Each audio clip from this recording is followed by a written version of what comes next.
My son cut me off from his life for 20 years, didn't speak to me, ignored all my attempts to contact him until I became rich.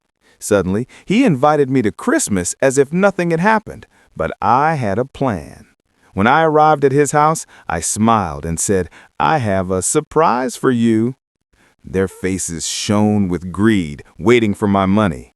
But when they saw what I had prepared for them, their faces turned pale and their smiles disappeared.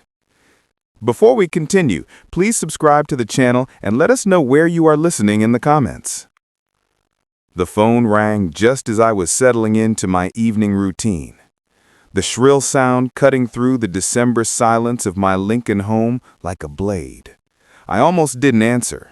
Telemarketers had a way of calling right at dinner time, but something made me reach for the receiver. "Dad?" The voice hit like a physical blow. 20 years of silence, and now Nicholas spoke as if we'd chatted yesterday. "Nicholas," I said, knuckles white around the phone. "This is unexpected." "Yeah, well," he gave that nervous laugh from childhood lies. "Christmas is coming, and Malene and I want you over for dinner. Family time." Family time? The words tasted bitter. I stared at a faded photo. Nicholas at 8, gap-toothed before it all collapsed. "You haven't returned my calls in 2 decades. Birthday cards, graduation invites, all sent back unopened." "Dad, I've been busy," he said. "Career, family, you know." Suddenly, now there's time. Right after my $15 million lottery win hit the Lincoln Journal-Star. A pause. Too long. "That's not why. We want to reconnect." I nearly laughed. "Where were you for my heart surgery? My lonely Christmases?" "That's the past. We're family. That counts." "Family," I said, heavy with memory. "I'll be there." "Great," his voice brightened. "Christmas Eve, 6. I'll text the address." "Nicholas, I have a surprise for you." "A surprise?" Greed colored his tone. "What kind?" "You'll see." I hung up, hands trembling. Snow fell, dusting Lincoln streets. I had a plan. 20 years ago, Malene, my ex-wife, destroyed our family. "You're pathetic, Stanley," she'd sneered, packing for Robert, her rich boyfriend. The divorce left me with nothing. She took the house, car, and Nicholas's loyalty. At 18, he chose her, calling me a failure.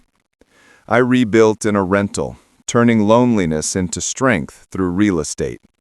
By 2020, I owned 23 properties, my fortune built on discipline. The lottery was just luck atop my empire. Malene called next, voice manipulative. "Nicholas's startup is in trouble. Could you help? Maybe $400,000 for the grandkids." "Not a cent," I said, hanging up. Their greed was clear.